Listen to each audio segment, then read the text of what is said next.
Good morning, everyone. Okay, I'm very happy to be with you.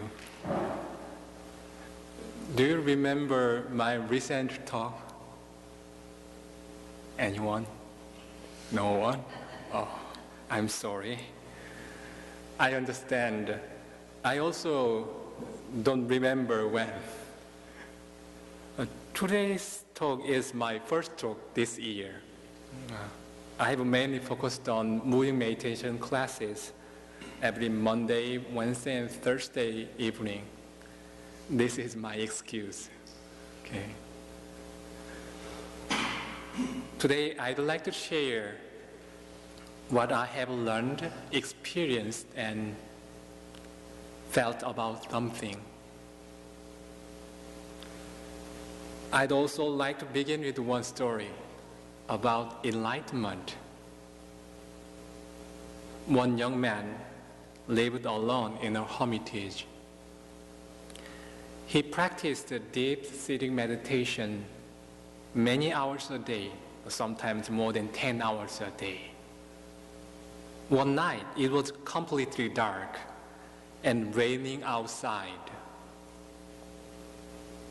The wind blew strongly. The windows were shaken by the wind. But he just sat and continued meditation in his room. Suddenly, with a bright flash, a thunderbolt hit. It sounded as though it split the sky in two. Boom! At that moment, his body shuddered a little, and his head became very clear and cool due to that big booming sound. It was his moment of enlightenment. He started to shed tears. It was the happiest moment in his whole life. When we are really happy, we cry, right? So he couldn't stop crying. He cried with the joy of the enlightenment. As it came near to the morning, the storm and rain stopped. He slowly moved himself outside with a happy and blissful feeling.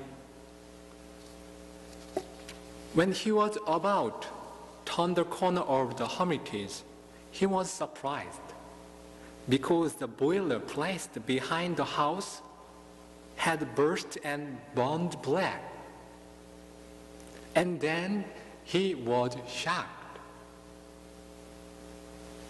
Why do you think he was shocked? Why? At first, last night, he thought he got enlightenment. When he heard the booming sound, I enlightened. I got enlightenment. But that sound was not the sound of enlightenment. It was just a kind of fire accident caused by the lightning. So he realized that he was not enlightened. That's why he's shocked. Recently, I was meditating here alone. It was really calm and quiet. At the moment, I heard the cracking sound from the wooden supporting beams. In the ceiling of this meditation hall, there are lots of beams here. I heard the cracking sound. Unfortunately, I couldn't get enlightened with that sound. I just recognized that I was somewhat drowsy. When you say Buddha, Buddha literally means the enlightened one, or a person who had attained full enlightenment. So many meditation practitioners want to attain enlightenment. Why do so many people want to get enlightenment? Before I came to the States, I practiced and majored in won-buddhism in Korea for several years. There I spent almost 5 years practicing won-Buddhist teachings as one of the steps for being a minister. Some of my friends worried about this problem. I didn't yet. I have to get enlightenment. I have to get enlightenment. They did deep meditation, they chanted, and they studied many Buddhist sutras. They all were thirsty for enlightenment, and I did too. Then what on earth is enlightenment? Can you get enlightenment? We read, chant, and chant the heart sutra many times. In here, inside, heart sutra. So after this talk, we'll chant together this heart sutra. In the heart sutra, there is nothing. No A, no B, no C. So no tongue, no body, no mind, no sight, no sound. No, no, no. So Buddha says in the Heart Sutra, there is nothing to gain. There is nothing to gain.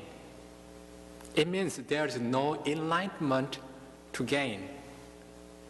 Does it make sense?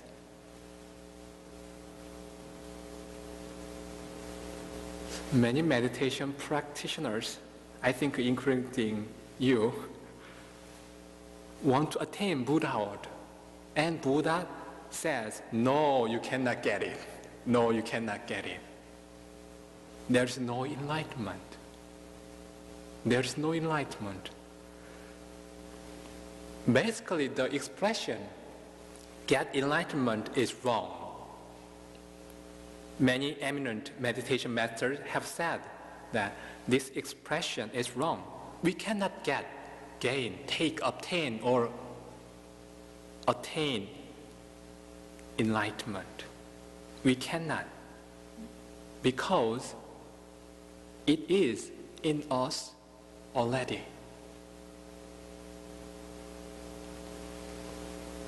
So we cannot get enlightenment. We cannot give. I cannot give enlightenment to you, or I can take the enlightenment from you. So we cannot give or take enlightenment. There is nothing to gain. It's not my teaching. It is the Buddha's teaching in the Heart Sutra. Anyway, there is no better expression than getting enlightenment for my talk right now. So I also continue to use this term, get enlightenment. Do you know 사과? Have you ever heard 사과? You are not sure. 사과, you are not sure about this. Because you don't know the word 사과. 사과. 사과 is the Korean word for apple. 사과 is apple. Now, do you know 사과? Yes? Okay. Then now everybody knows it, right? Everybody knows it. 사과, apple. Then have you ever tasted 사과? I think all of them.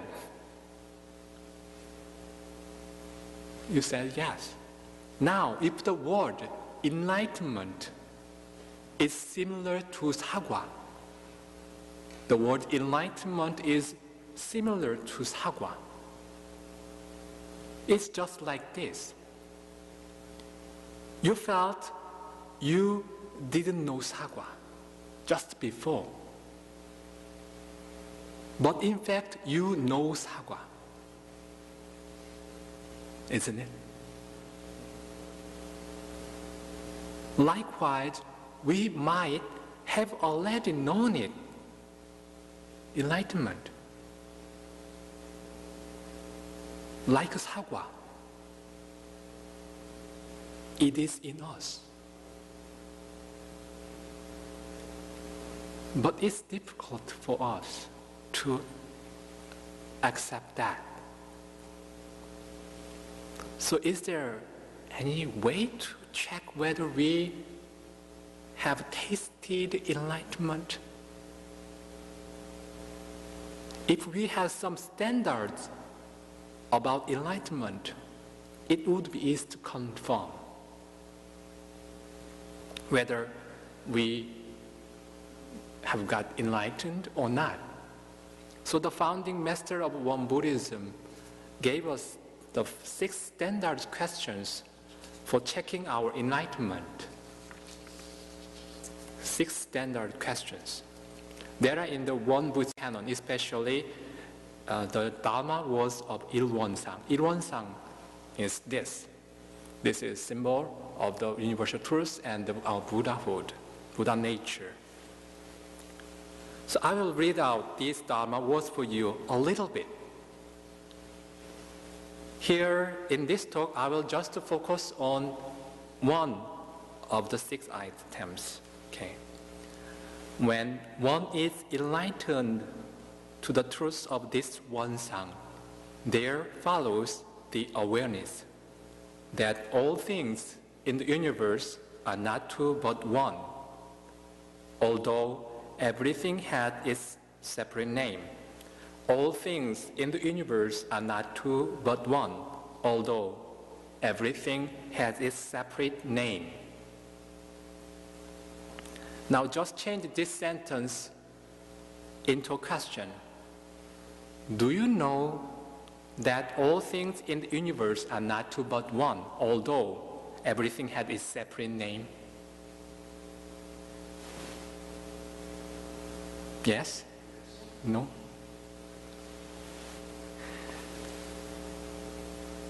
If you can answer yes to this question, then you've got enlightenment. If you can say truly yes, then you've got enlightenment according to the founding master of won-Buddhism. When I practiced in Korea with my friends who are now all ministers of won-Buddhism, I couldn't stand those who were better than me. One student was good at sitting meditation, better than me. One student was good at something different, much better than me. For example, one student was really wise. Probably this is because her Dharma name is really good.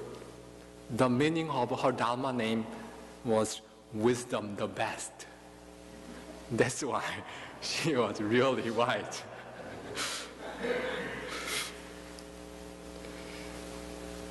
As I lived with them, compared to their greatness, my mind was not comfortable.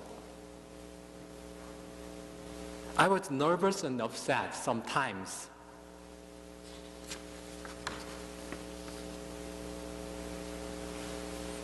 Okay, this is my thumb. Okay, now when I bite my thumb, okay, you can try with your thumb. It hurts, right? It hurts. Especially my thumb hurts, not my pinky finger. My pinky finger doesn't hurt. Okay, now if I bite my pinky finger, only my pinky finger hurts. So pinky finger and a thumb are separated and have separate names. Thumb, pinky finger, separate names. They are two, not one. From the perspective of each fingers, each is separate beings. Each fingers are separate beings. Do you think they are separate beings? Are your fingers separated beings? From my view, they are just part of me. Do you think so? Right. That's why I feel the pain when I bite my fingers. Okay, now, if you pinch the next person, do you think you feel the pain from the pinch? You can try right now. Okay. Okay. Okay. Why don't you try? Okay. Do you feel the pain? No? Then why? It is because you are a thumb and your neighbor is a pinky finger. You are a thumb, your neighbor is a pinky finger. Now let's come back to this. I feel the pain from each finger if I bite them. This is because my nervous system is connected to all my fingers. A mother sometimes feels pain or suffering when her baby is sick. Why? We can tell. The mother's nervous system is connected to her baby. Does it make sense? This nervous system is invisible and intangible.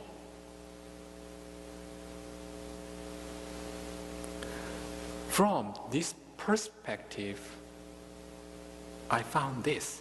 The Buddha or the enlightened one, their nervous system is so wide that it covers the whole universe.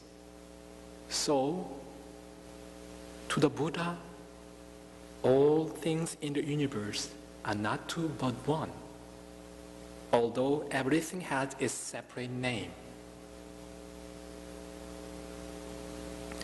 And this nervous system creates the great power of love and compassion in Buddha's mind. After I understood this, in fact, it's logically I understood, but after I understood this, gradually my mind changed.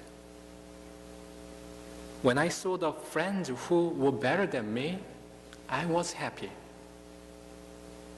When my friends got good scores, it made me happy. Do you know all things in the universe are not two but one, although everything had its separate name? This is one of the questions in the Dharma world. My friends are not just my friends. My friends are me. Not two but one, although they all have separate names. In one sense, if we practice meditation and learn Buddha's teachings, we are trying to recover our inborn nervous system. This system is connected to the whole universe. So sometimes some practitioners experience this oneness. However, this does not always stay. Usually they disappear soon. I think that's why we need to keep practicing, even though sometimes we have some special experiences through our spiritual journey. Practice at home, here, everywhere. We need to keep practice. Today I've talked about one out of 6 items from the Dharma words of Deoksang. When one is enlightened to the truth of this one thing, there follows the awareness that all things in the universe are not two but one, although everything has its separate name. I have talked about other 5 items some other time. And you may try to check whether you have got enlightened or not. You may try to bite your fingers, or you may try to pinch your family. Okay, I hope you get enlightened. I'd like to sum up with the words of the 3rd head Dharma master, Deoksang. He said, if you love all sentient beings, then you cannot help but get great enlightenment. If you get great enlightenment, then you cannot help but love all sentient beings. Thank you for listening.